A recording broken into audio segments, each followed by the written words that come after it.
All right, Jesse, cue it up. Everybody in their places. It's time to go. Are we rolling? Yeah, we're rolling. Okay, let's get it done, everybody. Let's go. Hey, Ragan, how's my hair? Is it okay? Poxy, they can't see you. All right, come on, goats, toots, people. Poxy, start on page 4. Get the Here we lines are. right this time. Right, I got it this time, I swear. 4, 3. Come on. It's time for the Ghost of Hollywood. Welcome to the 23rd episode of The Ghost of Hollywood. I'm Poxy Leonard here with Miss Ragan, and we are back at it with yet another very exciting episode for everyone listening out there, someplace in time and space. And our guest tonight is none other than Jackie Burch, who is probably one of the most prolific casting directors to set foot into Hollywood, with some of the most exceptional movie credits to her name. And Ragan isn't kidding when she says exceptional. Just to give you an idea, Jackie is cast for movies such as Die Hard, Coming to America, The Breakfast Club, Predator, and Hidden Figures, and beyond that, the list really goes on and on. Getting to the game early by going to work for Universal, Jackie would later go on to cast for companies such as Columbia, 20th Century Fox, and Paramount. However, things would move along for Jackie at almost lightning speed through the 80s and 90s, as she went from casting for teen movies made by John Hughes to highbrow action movies starring the likes of Bruce Willis and Arnold Schwarzenegger, the latter of whom she would work with several times. You know, it's funny. When Chris was talking over the interview points with me during pre-production... You went to a meeting with the writing team? Well, maybe I did. You know, I had to make sure they weren't going to give you all my airtime again. Yeah, ratings talk, homeboy. Oh, but Ragan, I'm a star. Come on. Anyway, before I was so rudely interrupted.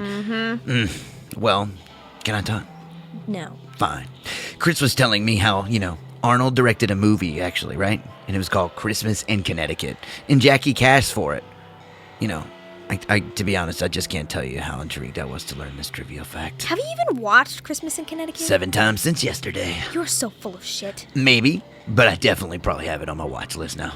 Anyway, more recently, Jackie won an Artios Award for casting the movie Hidden Figures with Vicky Thomas. And if you haven't seen it yet, then you're definitely in for a treat. That's true. As someone who obsesses over math and physics, at least I used to before I turned into Poxy, I found Hidden Figures to be incredibly absorbing. Like, the way they built the suspense around certain scenarios was dope. I mean, I was hella nervous for John Glenn's flight, and I knew it was gonna work out. Plus, the cast was just remarkable, which really reflects how well Vicky and Jackie were able to work together to put all the right people in the right places. Alright, it's time for a quick break here on The Ghost of Hollywood. When Poxy and I return, casting director Jackie Burch will be with us to discuss all the aforementioned and more. Stay tuned, we'll be back right after these messages. Are you interested in movies? How about cinematography or screenwriting? If so, then check out The Ghost of Hollywood for interviews with past, present, and future filmmakers from fan-favorite movies and TV shows. And while you're at it, don't forget to visit our website and sign up for our monthly newsletter for all the latest updates and episodes at theghostofhollywood.com.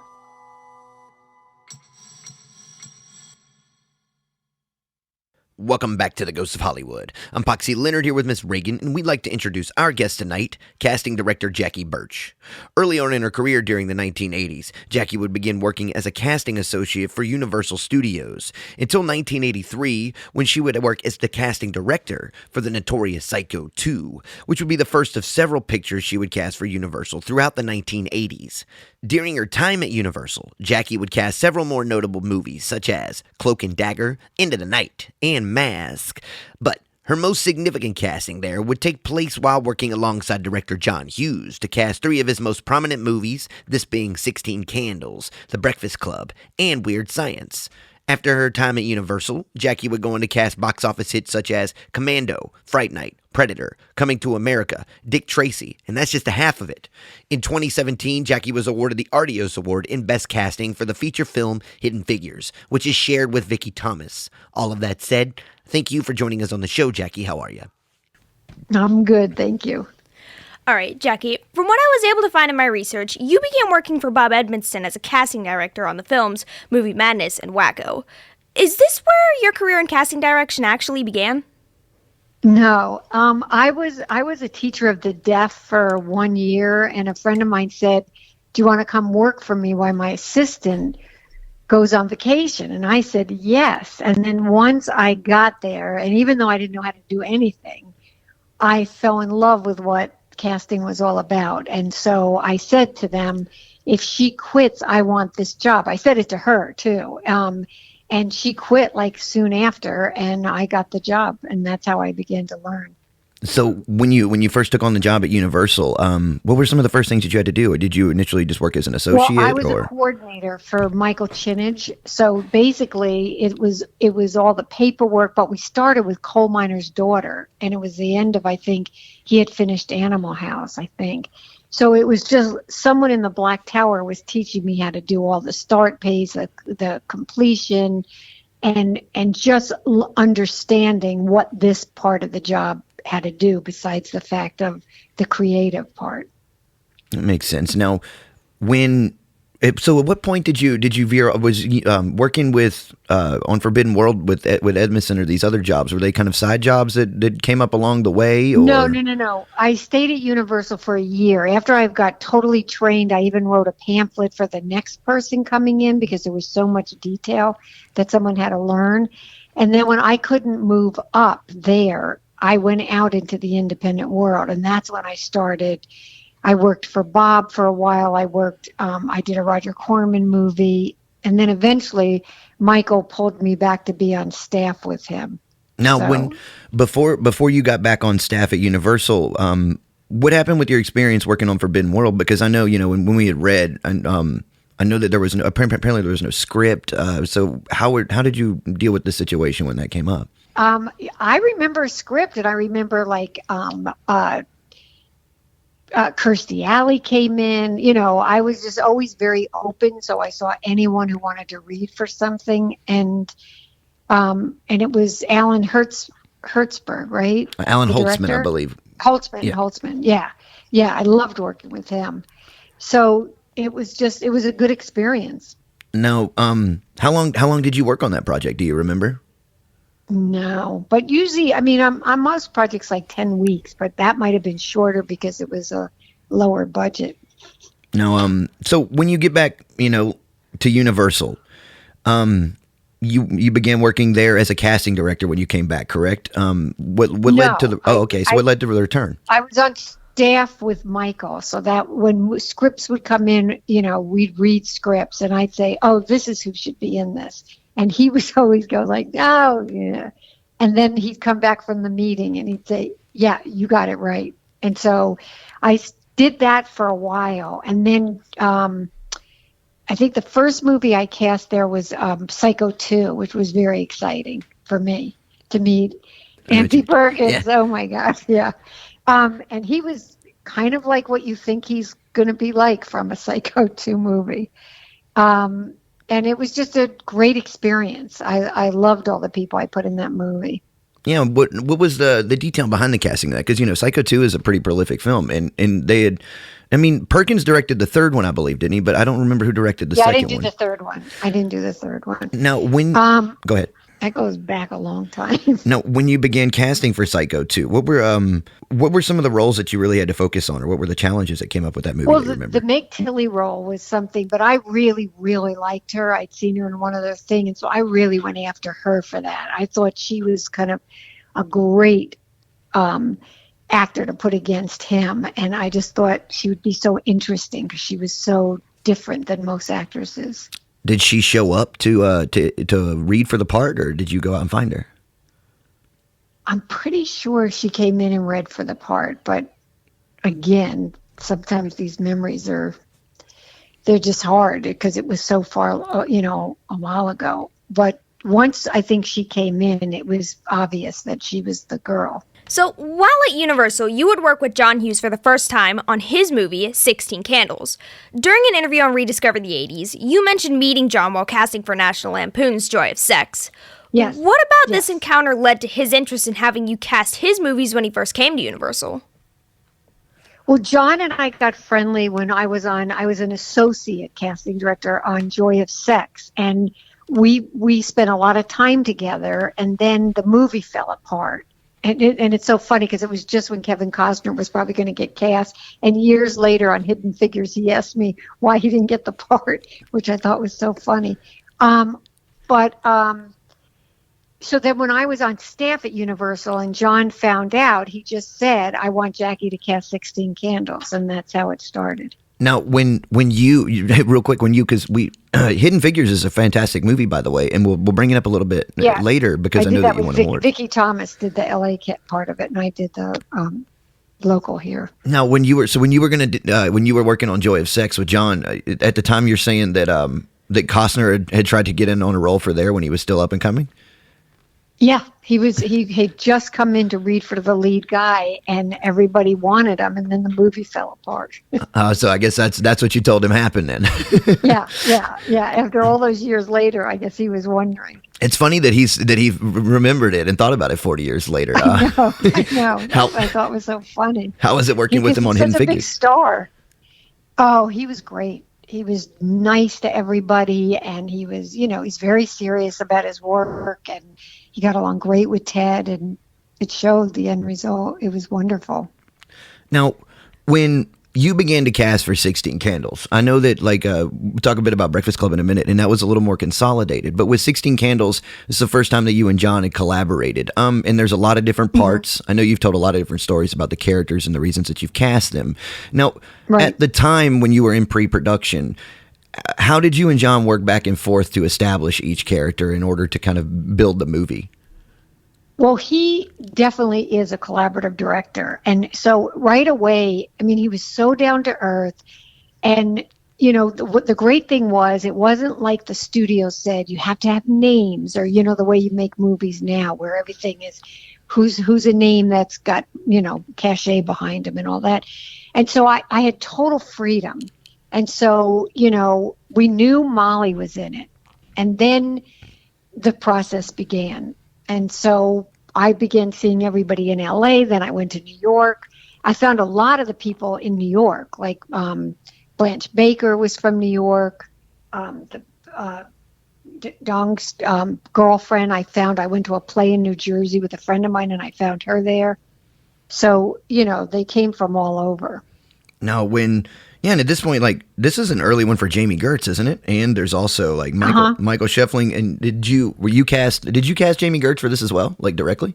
Yeah, because I went to Chicago for when it came to the smaller parts too, and Getty came out of New York, I believe. Yeah, I remember meeting him in New York. Yeah, and Michael Scheffling I met, who was very shy, was a model. Didn't really have acting behind his background, but I thought he was so natural, and I loved his looks because he wasn't your typical, as handsome as he wasn't typical. And so I love that about him. And so, he read and he was definitely shy, but I just knew he could do it. And when he came in for the callback, he had some dental work, and they were worried about how low key he was. It's the dental work. He can do it. The rest is history. Now, was there, since Molly had already been cast, was there a lot of focus to attention on trying to match people with her? I know in casting sometimes you have to have, you work to match these characters and see the symbiosis between them. Was that a large factor here as well?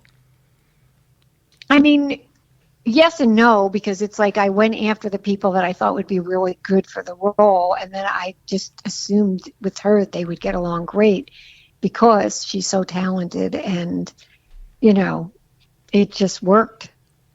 Now, following the success of 16 Candles, you went to cast for The Breakfast Club. Now, the writers got to hear that it was relatively minimal, and I know I've listened into some stuff about John talking about casting for 16 Candles and various biopics, or not biopics, but documentaries and things of that nature, interviews in the past. But factoring in that the roles were so, minimal that you had to cast as far as quantitatively, and by me minimal, sorry with the wording there. How did this factor into casting these characters because they were so much more essential to moving parts with one another? I know that you did a lot of work as far as casting Judd Nelson in particular. Yeah, that one it's always harder when there's less parts because you cannot make a mistake. And they almost made a mistake because for the principal, they went in, and as much as I love Rick Moranis, he wanted to do it like a Russian accent, and it just was so wrong for the movie. And so that parted ways. And then we were able to go back again. And even with Judd Nelson at the last minute, all of a sudden they wanted a bigger name. And I kept saying, no, Judd is the antithesis of the kids. This is the way to go. And, and in the end, they came to the conclusion it was Judd.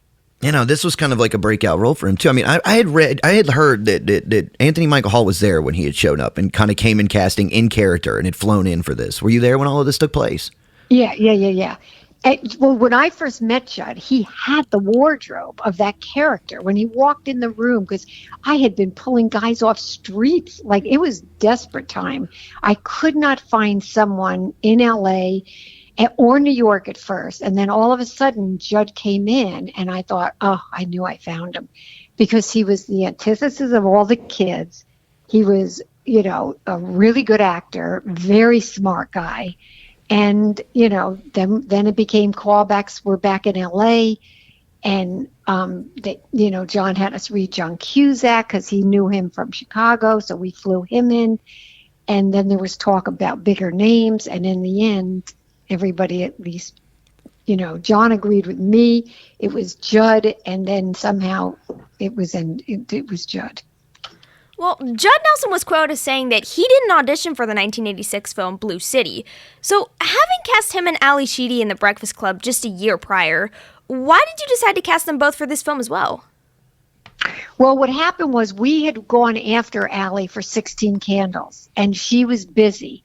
And so when we started The Breakfast Club, and I had known Ali from, just reading her, and she's a very smart girl. She's definitely got levels to her. And so John and I went right for Allie. Like, that was one of the first things. We just offered it to her because we had gone through the process with her on 16 Candles. And Judd was the last one to be cast. And Anthony Michael Hall was not cast until we finally saw footage. I was actually reading other actors. And then we saw the footage of 16 Candles, and that was it. We went, what are we doing? Let's go after him. So we got him. And then Emilio was great. Well, I knew him too, and the script was written for a football player. So I just said to John, change it to a wrestler, because he looks much more like a wrestler. And then he came in, and John fell in love with him because he's, quintessential All-American. Yeah. So he was done. So the hard one was Judd, not the principal, because I loved Paul, and since Trading Places. And, there was another character who was cut, like a female gym teacher. And that, after she shot, they ended up cutting her. So it was just Judd. That was the hardest part to do. With 16 Candles and The Breakfast Club under your belt, we see another John Hughes collaboration in 1985's Weird Science, the third collaboration to feature actor Anthony Michael Hall. So when you have an actor whom you've worked with on previous projects attached to a new script, is there any specific difficulty in casting a co-star to appear beside a person who is almost a household name? No, because I just went after someone who would be as talented, and that was Elon Mitchell-Smith. And they were great together. So, no, I didn't find it. And Weird Science was interesting because I was supposed to cast it. Then Joel Silver came in as a producer. He had his own casting people. So he convinced John to hire his people, and I was going to be the consultant. But I was not happy because they were qualified casting directors, and I didn't want to be involved with that. And then finally, John decided he didn't want them after like 2 weeks. And I said, okay, I'll take it, but I'm taking it out as an independent. That was when I was ready to leave Universal. So that's how that happened. So that's basically going to explain why that would be the final collaboration between you two on this film. Am I correct in that? Yeah, I just felt John was wonderful and could also be very passive aggressive. And I was at the point in my career where, because I had come from the special ed world and stuff, I just wanted to work and be creative. And I didn't want all the bullshit that came with people's bad behavior. And so by the end of Weird Science, he went through a period where he didn't talk to me. And then finally, I just thought, this is it. I don't want to work under these kind of situation. And I think he tried to make up, but maybe because I was so young, and I didn't want it. So that was the end of my his first 3 movies. Now, with revisiting again with Weird Science, because you would come across, and I know you've dealt with some of these actors again, like we just talked about, Ali Sheedy and Judd Nelson with Blue City, but with Bill Paxton. Weird Science was a pretty big one for him, and you would go to work with him again on at least Predator 2, I'm aware of, and probably others. Yeah, I love Bill Paxton, and I met him when I was an associate on Lords of Discipline, and so I knew how he is and was so talented, and so I went right after him for that role, and he was great. Oh yeah, he's in that scene in the movie Near Dark where he's in the bar with the Catherine Bigelow shot in the late 80s. That one, it steals my heart every time. I have my own Bill Paxton T-shirt. I mean, he's got everything because he's funny. He's a dramatic actor. He's just, and you love him. He had it all. Now, and he was a nice person. Now, when you and that's probably really important. What is it like when you have to deal with, say, people that are like you can say they can be difficult behind the scenes, or they might it's the working. Hard. Yeah. And the casting directors get the first phone call. Like, even with Judd was being such a method actor, and it was like really bothering Molly Ringwald, and because don't forget they were minors, and he never left that character. And so, I got the phone call, you better get him in shape or we're going to fire him. So I had to call his manager and tell her. And, he's so smart. He took care of it right away. So the rest is history on that. So now, that was good. Before you left Universal, now you cast for Mask, which is an essential movie for 1985, especially because, Bogdanovich had a lot of turbulent years prior to that. And this was a pretty big turnaround for him. Also, Eric Stoltz shows up, and this comes out of the same year that he's knocked out of the box by Zemeckis for Back to the Future. Right. So what's the experience behind working on casting Mask, especially with Eric and Rocky Dennis? Well, Mask originally was Michael Chinage's movie, and then he was involved a little bit with the part of Rocky, and then I began to take over the rest of the movie. Kind of silently at first, but by the end, Peter Bogdanovich always called me after that for every movie he did. So it was I love that experience because my background was deaf ed. And I had an intern with the Blind Institute.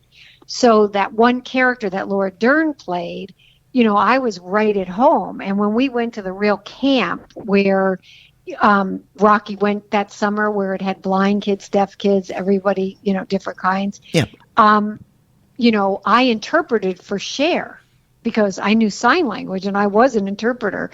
And so, my background paid off there. And when I did a monkey movie and the consultant had to leave, I taught some signs to the monkey, or to the trainer to the monkey, And in Hot Shots Part 2, I trained an actress in sign language because we needed a comedian and we couldn't find a deaf actress who could do it the way this other actress did it. So I just taught her the sign language. We know that's interesting, and I know in several interviews it kind of gets your earlier career, it gets greased a lot because of the bigger stuff that you've done. But I want, if we can, to jump out of chronology for a second, explain to me your background and your interest that led to working with the deaf and learning sign language and stuff, because that's a really complicated thing to do. Yeah, well, I first started out with just special ed. That was what I got my undergraduate degree in, and I was good at. I taught in a church school in Outwater in California, where I had really severe kids that were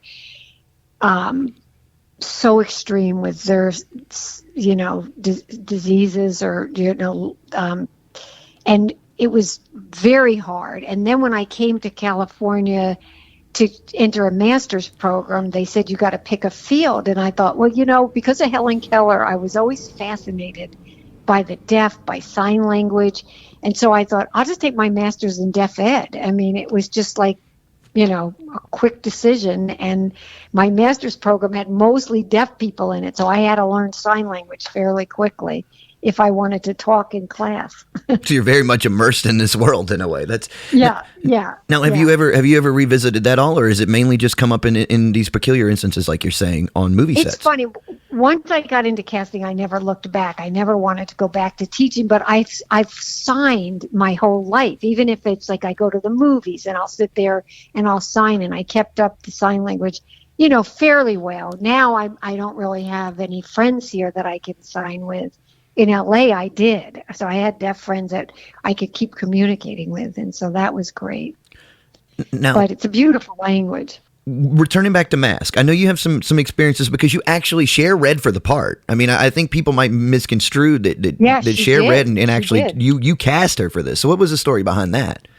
Well, the studio did. I mean, they made her read for it, and she read for it, and she was amazing. I mean, anything she's done as an actress has been terrific. So,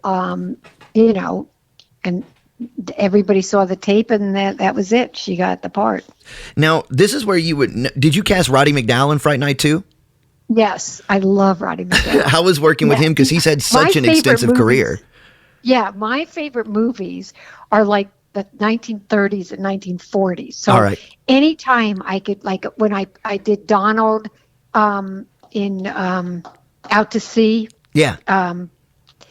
So anytime I can find an actor from the past, even 16 Candles, I tried to go after Joel McRae, but he went, "Thank you, darling, but I'm retired."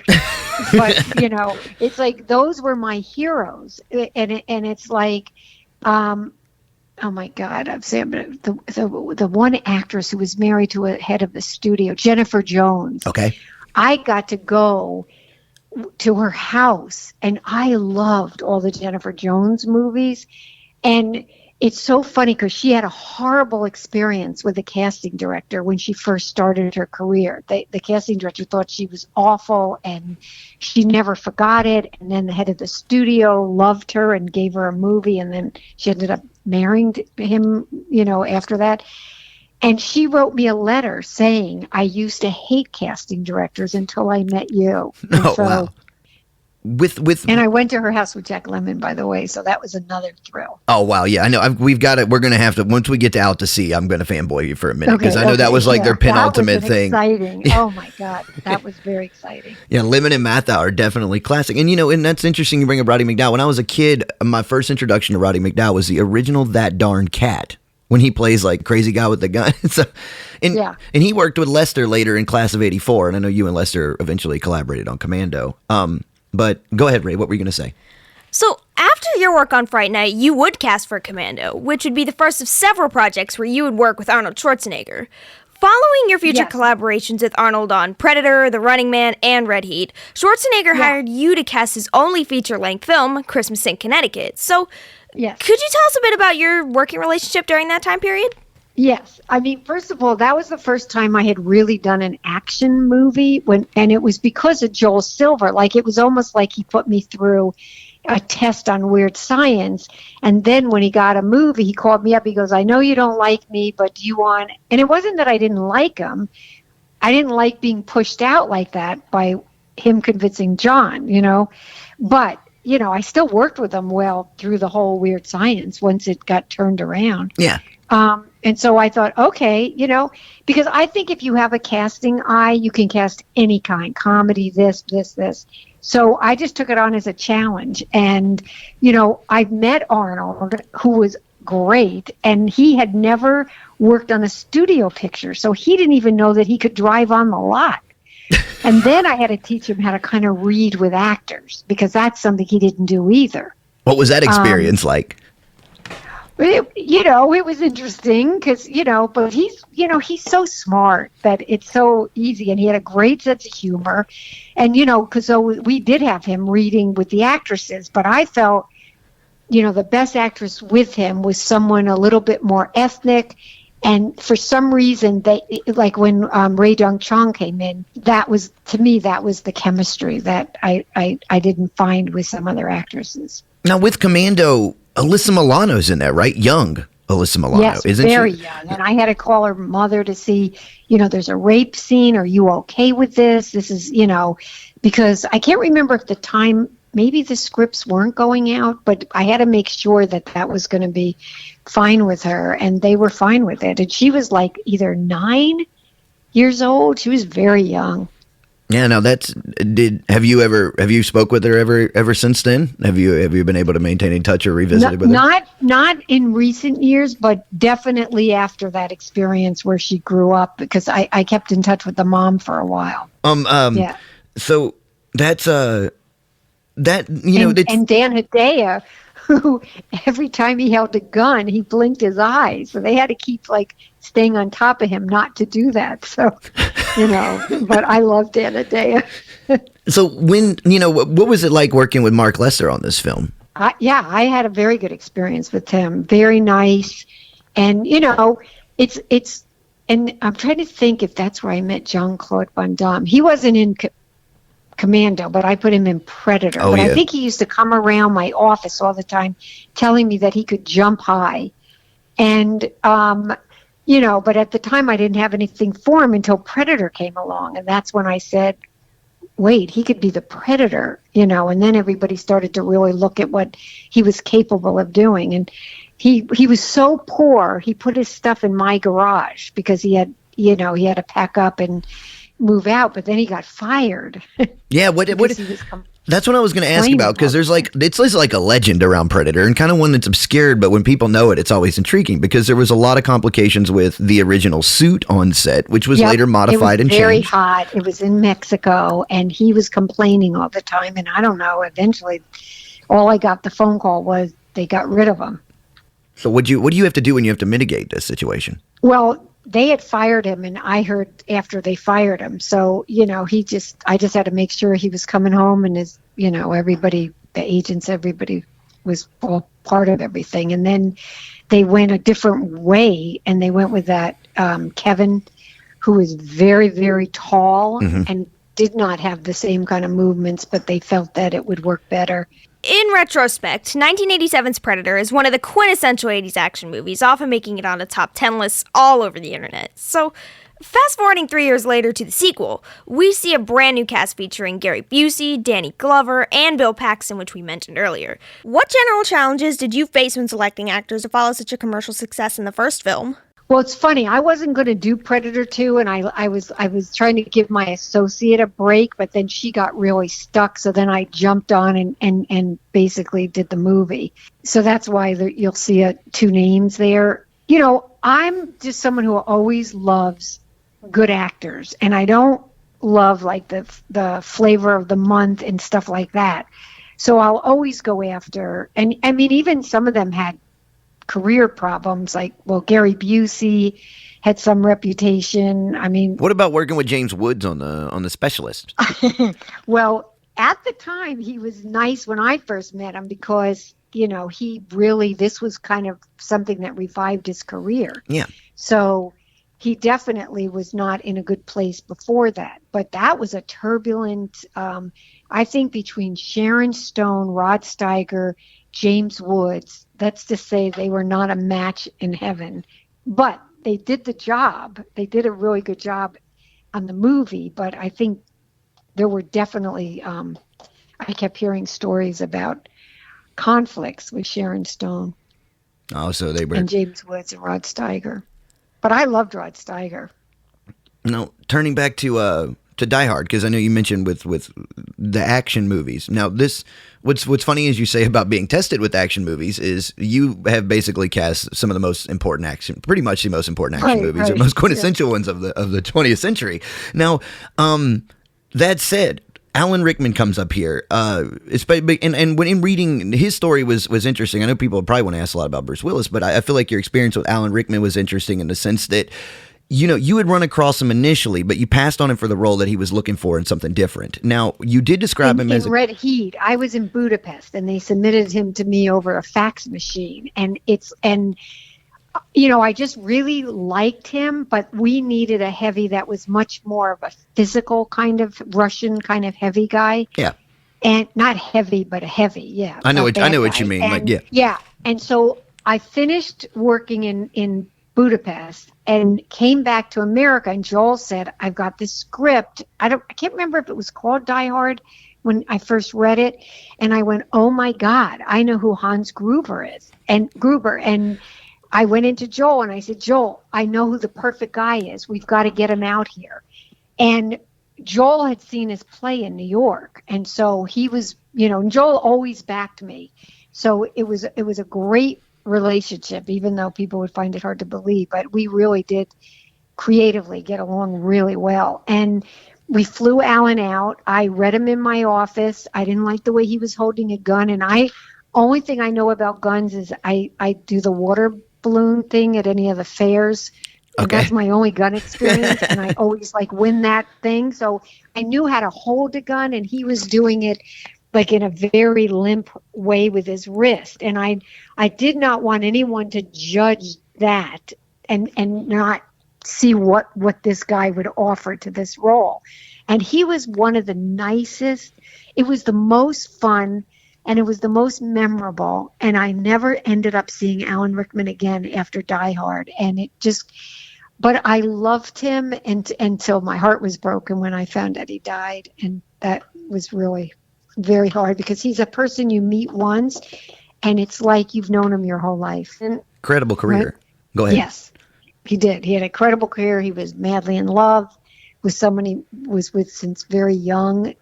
And, wonderful friends, and always kind. Every story I ever heard about him no matter on Harry Potter, whatever, he always took the time to help someone. And he never changed. He was that way when I met him. Well, were there any similarities when casting for Die Hard 2 and Predator 2? No, I mean, I just look at each picture as a separate thing, and what can I do? Like when I did Predator, I only wanted to see Vietnam vets. I wanted people that I knew that could survive in Mexico in the woods. I mean, even Arnold, as much as when he brought his water and everything, he got the dysentery and got so sick and lost a lot of weight on that thing. And it was tough. So I went to plays that had to do with Vietnam to see if I could find actors that I knew could, sustain like what they were going to have to face with Predator. It's not for anyone going into that kind of heat and the woods. And so I found Richard Chavez in a play. Jesse the Body I knew could do it because of, his background in the military. Yeah. It's funny you mentioned that, because when we talked with Gary Goldman, who was a screenwriter on Total Recall, and he was with Verhoeven and Schwarzenegger when they were working on that, and when they were shooting, I believe, in Mexico, at that time Schwarzenegger went back, so he brought his own food and everything to that and had his own chef, and he was the only person that did not get sick. So this kind of follows up with that of why he probably did so now. It's a weird form of continuity. When I know he brought his own water in, but you do one ice cube or one, it can give it to you.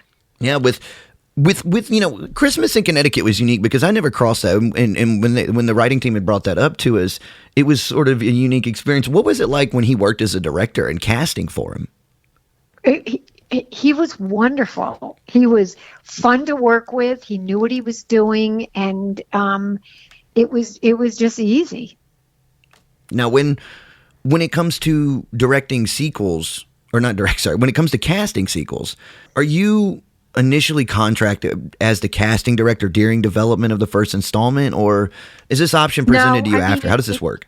Yeah, Joel just said, for a while I did Joel's 9 movies in a row. So it would be, Joel would just say, we're going to do this. Now, Die Hard 2 was with a different director, and Bruce was a much bigger star.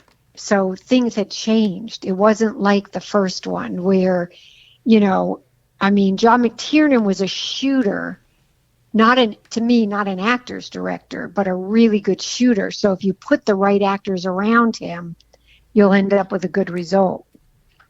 But I didn't like working with him. How come? When I first started, he and his ex-wife would sit in on the casting, and they would start rejecting people because of their eyebrows.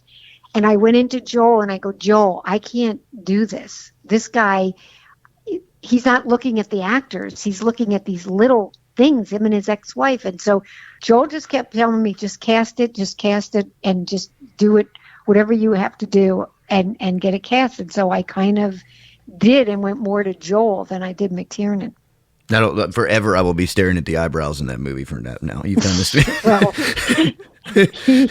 I got the people that could act. I didn't worry about that. No, I know that's a weird sort of thing when people, I guess, nitpicky or being micromanaging like that. It would definitely have to complicate the ability to do your job authentically. Yeah.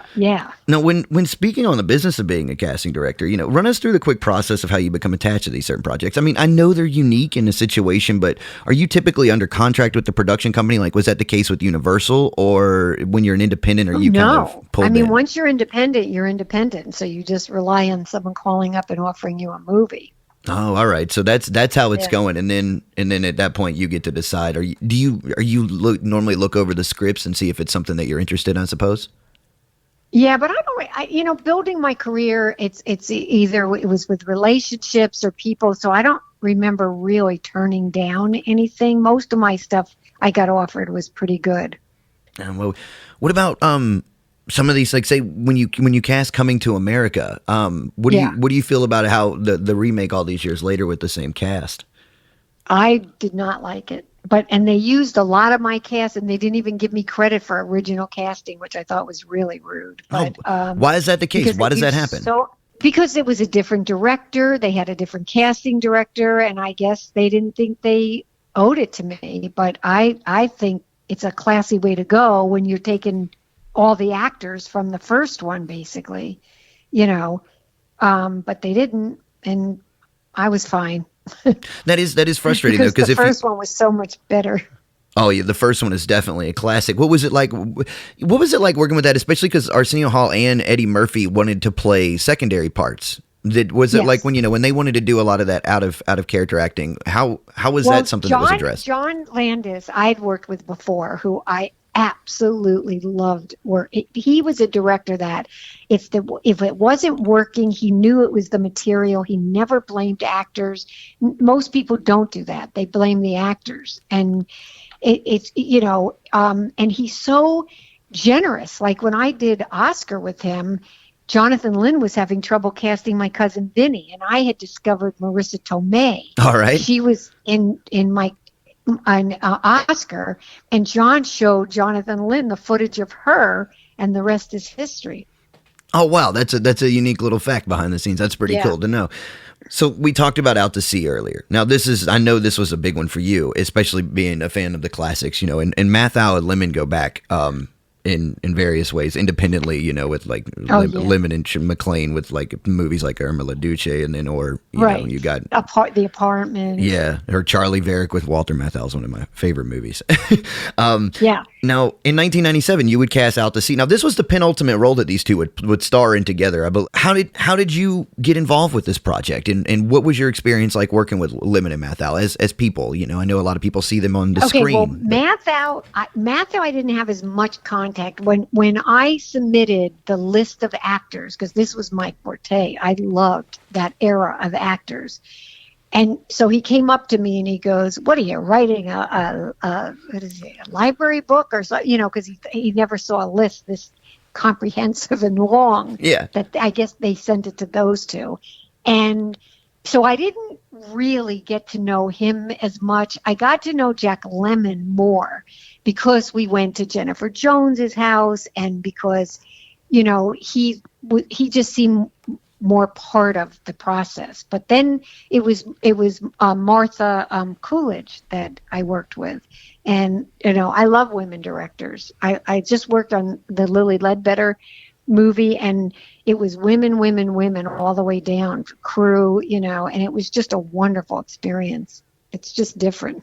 With Coolidge, what makes it different in that significance, so that we're able to understand that better? What do you mean? It's just nice to work with smart women that are definitely not in the majority when it comes to directing films, and they have the empathy, and it's just a different experience. So I've always enjoyed working with women directors. Now, with what about the studios? Because at the independent, at this point, you've kind of gone across like 20th Century. You've been at Columbia. Right. You've done a lot. I worked at 20th Century a lot. Columbia, Universal, Paramount. That was Coming to America. Yeah, so just different studios. Which ones did you? What were your experiences like there? Did you enjoy working with some more than others, or were there particular No, things? I liked all of the studios. I mean, it was like, you know, Die Hard was interesting because I was called to the head of the of Fox, you know, because again, John wanted oh my God, the great Texans actor. Yeah, he wanted him for Die Hard, and I wanted Reginald, and so you could see we were on opposite. Oh yeah. Well, how does this go? Because you got Reginald Nixon, and that was really essential to the sort of. Oh my God, he brings a lot of charisma. I wanted someone who had real, you know, warmth and kindness, and you know, just so it would bring the two of them at a terrific level together. Now, with Reginald at the time, Family Matters was on its way at that point, if I'm correct, right?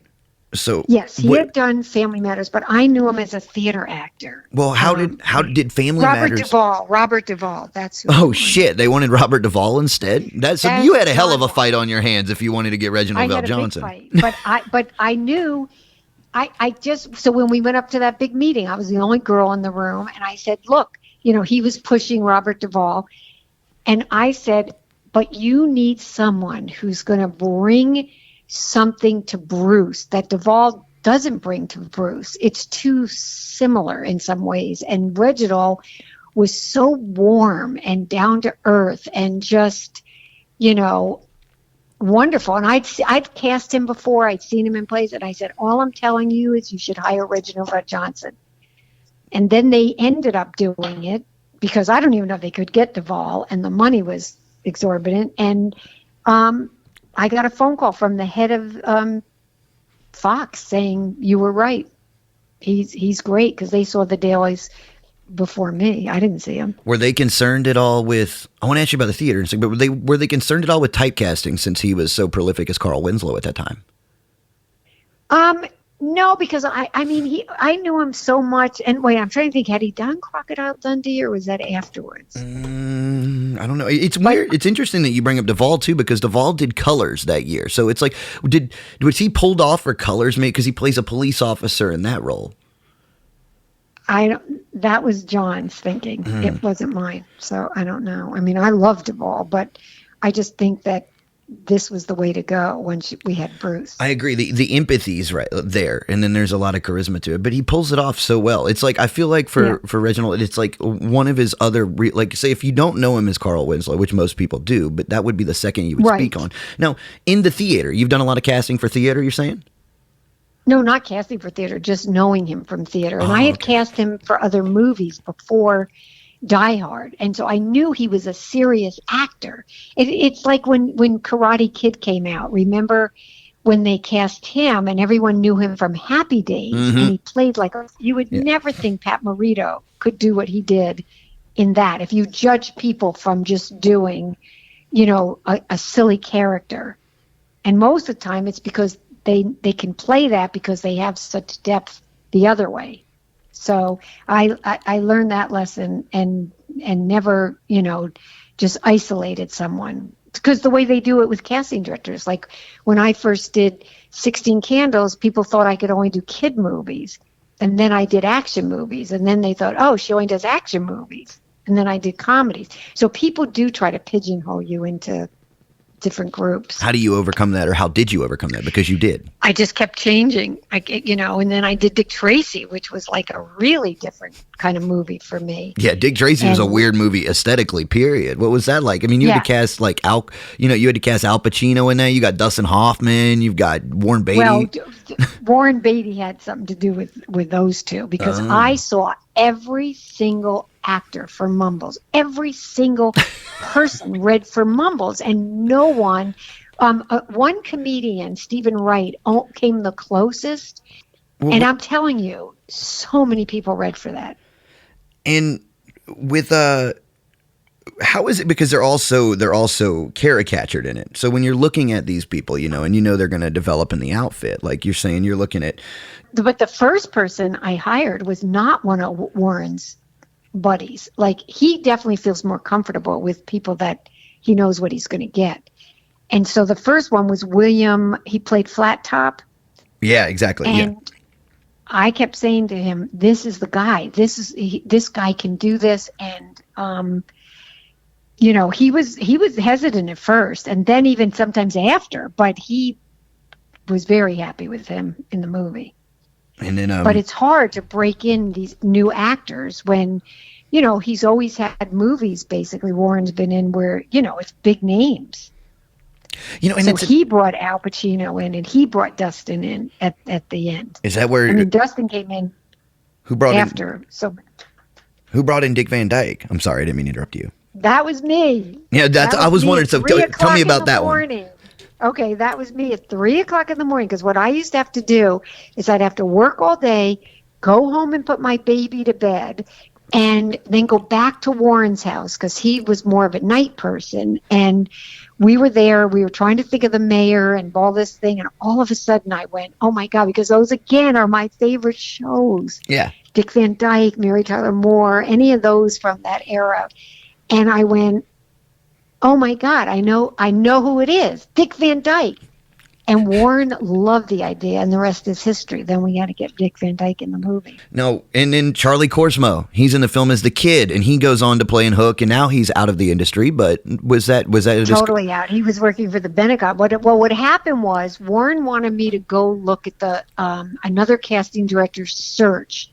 David Rubin. Okay. And the producer was very kind and let me in, and I kept saying, well, what about the boy who got the part? And he goes, oh, he's not right for you.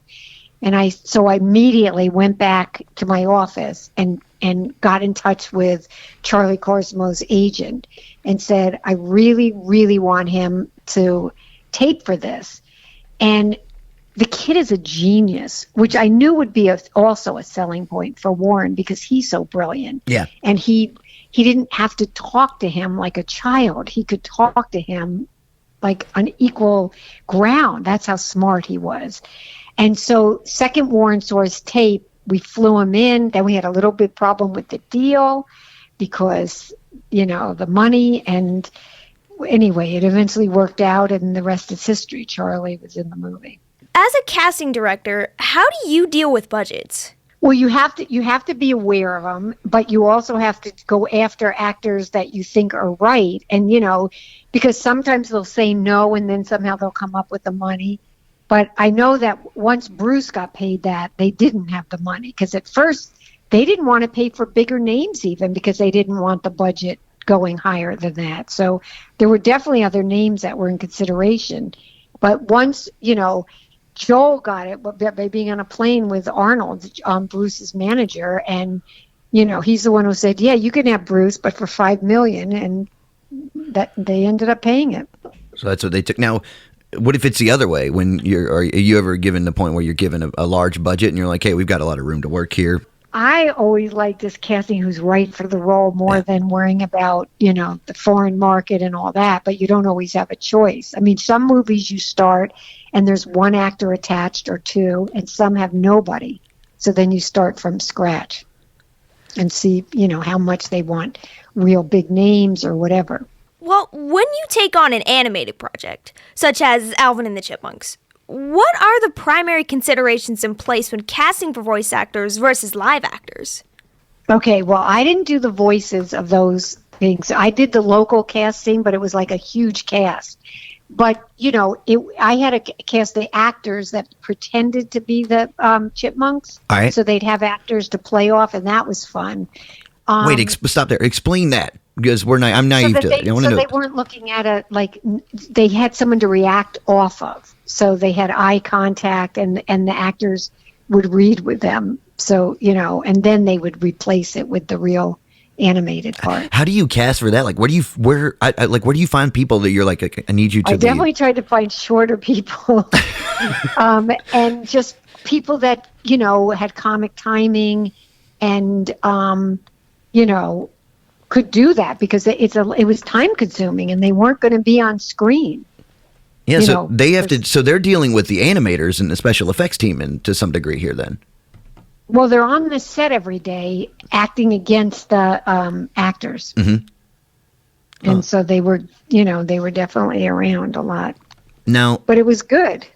Now, you've had an extensive career that's, it spanned nearly 4 decades, and we've talked about many of the notable credits and the people that you've worked with. So in this time, were there any scripts or projects that you were approached about that you would later turn down? God, I don't really remember that. I remember the ones that I loved when I read it, like Die Hard, The Breakfast Club. I loved working on Coming to America. Loved going to New York always to cast. But no, I really don't have stories like when you hear actors they turned down the Titanic or whatever. I don't have those kind of stories. So no big regrets there. I loved working, and on the whole, I worked with really good people. So it was good experiences. Except I'd say not with John McTiernan, and I had to work with him again. Like Joel wanted me to work with him again, and I did it. But I still kind of did my own thing. Have you ever wanted to cast for things like plays or animated shows? Animated, I would find interesting. I did do one cartoon that I had. It was all voice people in LA, and that was fun. That was like they'd come in their pajamas. You could get like people from The Simpsons. Nancy Cartwright. It was like people came in to read for this, and it was really fun. So I did enjoy that. That was different for me. In 2017, you were nominated alongside Vicki Thomas for an Artios Award for Best Casting for the feature film, Hidden Figures. What was this experience like for you, and what can you tell us about your working relationship with Vicki on Hidden Figures? Oh, I love Vicki. Vicki and I knew each other in LA, but both of us were coming up at the same time. And I always liked her. She's just a down-to-earth, really kind person. But on Hidden Figures, I was hired first because the studio had already put the 2 women in the place. And then Vicki got hired. And working with Ted Malfi was like one of the greatest experiences of my life. At first I thought he hated me. And we went in there, really efficient, had done the whole breakdown, we're ready to start it.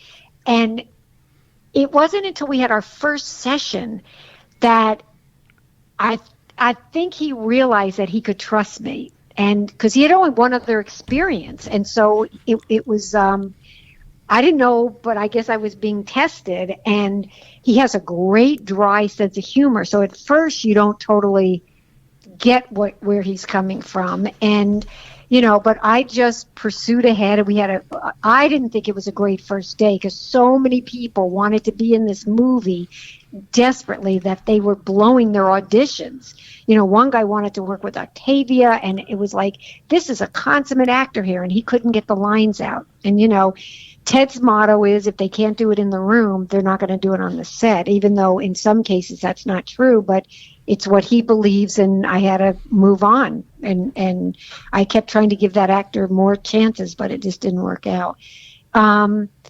And he thought the first session went great. I mean, we definitely got people out of it, but because some of them were blowing it, I was getting really upset.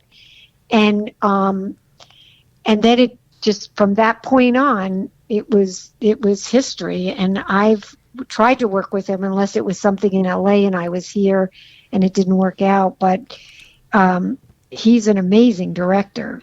And you could see it by his first film. He'd only done that one film with Melissa McCarthy. Yeah, that was and Bill Murray, and St. Vincent. Was his first movie. Yep, St. Vincent. Yeah, it's a pretty good film, and it's for a directorial debut. It's relatively intricate for a production, I would imagine. Yeah, but Hidden Figures was really hard because it was period. It was matching. There were so many kids that had to be done.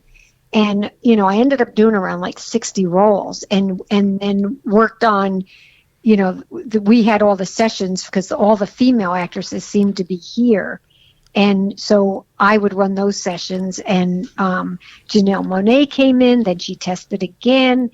Then I looked at the video and I kept saying, Ted, she is it. This girl can do this. So in the end, she got the part, but she was great. Wow, so casting for over 60 people. How long does the process of how long does this take? I mean, I was on that 10 weeks, and I had to like really move fast because it was just seeing everybody and matching, and but it was fun because the actors were all so smart. They all came in like they did their hair period. And I never normally am into that, but it really does help when you're doing a period film. And the guys would come in with the white shirts with the skinny ties. And it was a great script. It was a great story to finally be told about these three great women. And, so I just love that whole experience. Were there challenges in when you say matching, is there challenges when you have to cast characters in movies who are actual real life figures, and what challenges are presented by that? Yes. All the astronauts were tough. Yeah. I mean, it was like, you have to get all the pictures and research. And so then you start matching and you start, getting actors who can do this part. Then you got to get the ones that can do the part and look like the part. So yeah, it was a lot. There was a lot of work involved in that movie, but I loved every minute of it. I could go to the sets. So I got to meet Kevin Costner again. I love actors, and Octavia is someone that when I was casting in LA, I said to her, you are going to be a big star. I just loved anytime I could bring her in. And I brought her in for tiny parts. She was just beginning when I was there. Then seeing her in The Help, she's just a wonderful, wonderful actress. Have you maintained contact with her? I mean, I know now she is breaking out now. Yeah, I saw her, on Hidden Figures, but she didn't even remember me really. But, I was thrilled to meet her happy to see how well she's done. It's always fun when you call someone and think, this one's going places. When they have no credits to, vouch that. It's always a fun thing when it turns out that way. Have you had many actors over the years? I'm sure you have. This might be a naive question, but which ones have come to you and thank you for the impact that you've had on their career? Because obviously you've really changed some things for some people. Not that many. Not that many. Well, and a lot of times I'll see where I'll put someone in, like in Coming to America, and he'll just say, oh, the director knew about me. But the director didn't know him. I brought him in. But, you get that sometimes, and you think like, oh, well, they don't know, I guess, whatever. With Hidden Figures, you say being on set. You've been on set a lot for these for different movies? You know what? I normally only go once and have lunch, and that's it. But on Hidden Figures, because it was so right here and really close to where I was working, I went and visited a lot. And because I loved seeing Ted direct. I loved, seeing the actors. And it was that was a great experience for everybody. That one really was a wonderful, and Vicky did great work. And it was like, it was just a great experience. And so when it got nominated for an Academy Award, I still wish it had won, but that was still quite an honor. But what was it like for you and Vicky to win for Best Casting? Because I know that casting directors, and particularly around Artios, at least what I have researched, it seems like there's been a struggle to get the correct acknowledgement as a casting director, and that's a big factor in these award shows and allowing you all to finally be seen for the work that you do. Right. Well, I was nominated for I think it was Dick Tracy or 16 Candles, and I never won, and I was so happy because I don't like to get up in public and make speeches. So I was very fine about that. And even with this Artius, I wasn't in LA when, Vicky got up and she did the speech and, thanked me kindly. And, it was exciting, but I wasn't even there for that. Well, what's led to localized casting work in later years? And I know you do some casting direction jobs in the main now, but you seem a little more selective about that. What's changed? Yeah, because I really wanted to get out of LA. It was very funny. It was never my home. And I'm a New Yorker, and as soon as my second daughter graduated high school, I left the next day. And I wanted to go to a small town. I just wanted, because I was raised in upstate New York. And I went to Wilmington, North Carolina for 5 years. I was there. And I thought, well, I always did my own local casting. I always traveled myself because I never trusted anyone local. And so I just went around and just completed all my movies that way. So I just thought, as long as I'm casting, I'm happy. And, I'm a good team player. Like, I want the pictures to be as good as they can be. And I respect the casting directors in LA that I work with. So it's what I did. No. And I'm happy to be on the East Coast. And I go back and forth. I still keep a place in LA. Do you like to fly? I hate to fly. That's why I'm asking. I don't love flying, but I will fly. I like flying to Europe better than any place else. I understand. Now, we're gonna let you go. I do want to ask, and I'm gonna ask this one on the air. Normally I ask off the air, but I had read that your child, I believe this is. Am I correct in your daughter? Am I correct in saying that? I have Is it two your daughters. Okay, Yeah. I know. I read that one of them that you had signed a Breakfast Club poster for, and they said you ruined it. Was that the case? Yeah. Now, They both said it. if I send They said, you, "Yeah, you ruined it." if I send you a Breakfast Club poster to sign for me and Reagan, it would not ruin it. Would you do that if I send you with return address? Of course, yeah, but they'll think it's going to ruin the value. No, I still have it. I have it framed. I never kept a lot of movie posters, but I have that one, Three Amigos, and I think 16 Candles. I kept those three. Oh, you cast And I Three used Amigos. that What was it mask. like working on Three Amigos? Just before we because that's a pretty unique film, and it's a totally famous spoof comedy. Oh my God. It would that again was another, well, it's John Landis. Yeah. I always have fun. I never have to be afraid to bring up ideas with him. And they already had the three leads, Chevy Chase, Martin Short, and Steve Martin and Martin Short. Yeah. That's when Martin Short, I recently saw them on stage, Martin Short and Steve Martin, and they said our friendship began on Three Amigos, and I wanted to yell out, and I was the casting director, but I didn't. But it was like exciting to see that friendship has been such a wonderful experience for both of them. All right, Jackie. Well, we will let you go. Thank you for making the time to speak with Reagan and I here on the Ghost of Hollywood tonight. We look forward to speaking with you again sometime in the future. Until then, take care. All right, take care. All right, you take care. We'll talk to you soon. Bye. Goodbye. There you have it, wall crawlers. Casting director Jackie Burch right here on the Ghost of Hollywood. Stay tuned. We'll be right back. What's up, wall crawlers? Going insane for the new episodes of the Ghost of Hollywood? Well, check out our website at theghostofhollywood.com for complete access to our entire second season. And don't forget to listen, like, and subscribe to The Ghost of Hollywood wherever you get your podcast for all the latest updates and information. And while you're at it, sign up for our monthly newsletter. All right, everybody, stay tuned because you're listening to the worst in cult, trash, and cinema. This is The Ghost of Hollywood. Welcome back to the Ghost of Hollywood. I'm Poxy Leonard here with Miss Reagan, and the time has come for us to say so long again. Also, a big thank you to Jackie Burch for joining us on the show tonight, and to our crew here at The Ghost of Hollywood for all of their hard work. You can check out more about The Ghost of Hollywood at our website, theghostofhollywood.com. And while you're there, sign up for our monthly newsletter to keep up with all the latest events and episodes. The Ghost of Hollywood is also streaming wherever you get your podcast, so don't forget to listen, like, and subscribe. All right, wall crawlers, that's all we wrote. We will see you all again next month with a brand new episode, so be on the lookout. And until next time, good morning and good night. You have been listening to another episode of The Ghost of Hollywood. The Ghost of Hollywood is directed by Zach Flannery. The show is authored by Chris Klon and Zach Flannery. Composition samples and score by Jesse Garcia in Pineapple Nightmare. Production management by Mary Flannery at the Electric Garden Company. And mastering by Grady Sizemore and Microphonic Meltdown in Portland, Oregon. For more information on The Ghost of Hollywood, please visit theghostofhollywood.com.